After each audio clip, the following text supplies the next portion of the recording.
Housing was a key focus of the Economic Reform Roundtable, and just a few days down the track, the federal government already says that it is taking action. Now, this morning, it unveiled a plan to fast-track housing approvals by putting a pause on further changes to the National Construction Code. The 2,000-page document defining environmental safety and amenity standards for new builds was criticised at the Treasurer's Economic Reform Roundtable for being complex and too expensive to adhere to.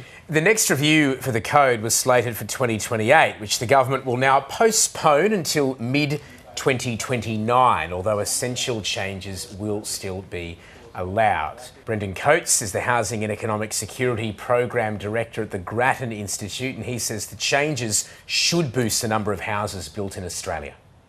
As the Productivity Commission showed in its recent report on construction productivity, builders face a thicket of regulations, whether it be the construction code, whether it be land use planning controls that make it hard to build in our major cities. These are major reasons why we face a housing shortage in Australia today.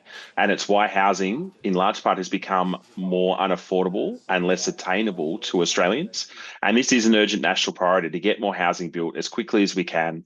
The government has a target of 1.2 million homes over 5 years that they're aiming to build. They're falling well short of that at the moment. And this is hopefully one step that will lead to an acceleration in the pace of new housing construction. It should make some difference at the margin, but really the way to make that difference, it'll mean fewer new changes or regulatory changes that builders will have to deal with on those timelines that you've outlined, means that the existing code will remain in place.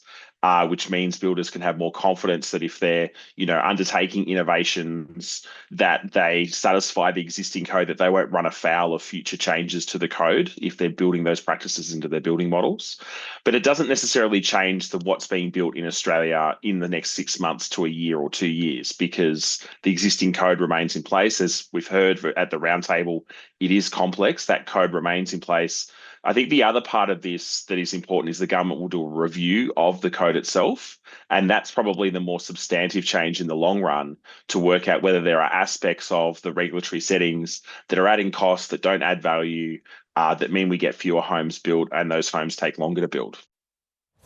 As part of this plan the government's announced today, it's also bringing in a strike team to speed up development approvals. It'll also employ artificial intelligence to help tradies, homeowners and small businesses cut down the paperwork on the National Construction Code. The Managing Director of the Housing Industry Association, Jocelyn, says there are already products that use AI to navigate the code.